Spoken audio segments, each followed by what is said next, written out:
The United States is to give $30 million in funding to the Gaza Humanitarian Foundation, which is a US and Israeli-backed body set up to distribute aid in Gaza. It's the first known direct US funding for the group. The GHF, backed by armed US contractors and Israeli troops, has been operating in the Strip since the end of May following an 11-week aid blockade by Israel. On Tuesday, the UN said more than 400 Palestinians had been killed in recent weeks by the Israeli military while trying to collect food at the distribution sites. Well, let's speak to our Gaza correspondent, Rushdie Abu-Alouf, who's in Cairo for us. Rushdie, just explain why we're seeing the level of casualties, according to the UN and other sources, at these distribution sites, because it's to do with how concentrated the crowds are around them, because there are just 4 main sites, aren't there?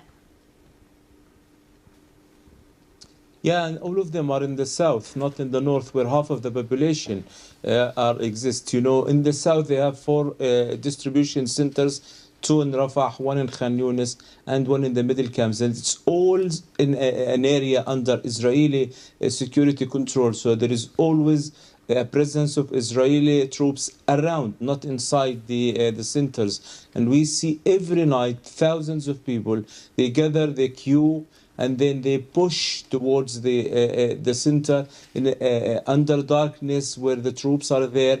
And every night we get report about Israeli drones and tanks open fire on the ground. When we did ask the people, why you go, why you risk your life, they always say because we have no other alternative. They prefer the old mechanism of food distributing to their doorstep, or at least to their neighborhoods. And the only organization capable of doing this is the UN agencies, which the Americans are not supporting, and they prefer this new Gaza Humanitarian Foundation. And Rushdie, just very briefly, what is the hope that that situation may improve for Gazans in desperate need of aid with this huge injection of funds from the US?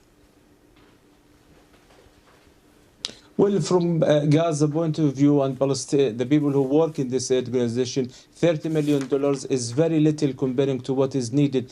Each truck costs about $500,000, and Gaza needs 400, 500 trucks every day. So the people were appreciating, and any money given to Gazan, but this $30 million is considered very little to what is Gaza really need. Rushdie, thank you. That's our correspondent, Rushdie Abu-Alouf, who's in Cairo, just confirming there that $30 million in funding coming from the US is not enough, really. It barely touches the sides, but it is the first known direct US funding for the Gaza Humanitarian Foundation.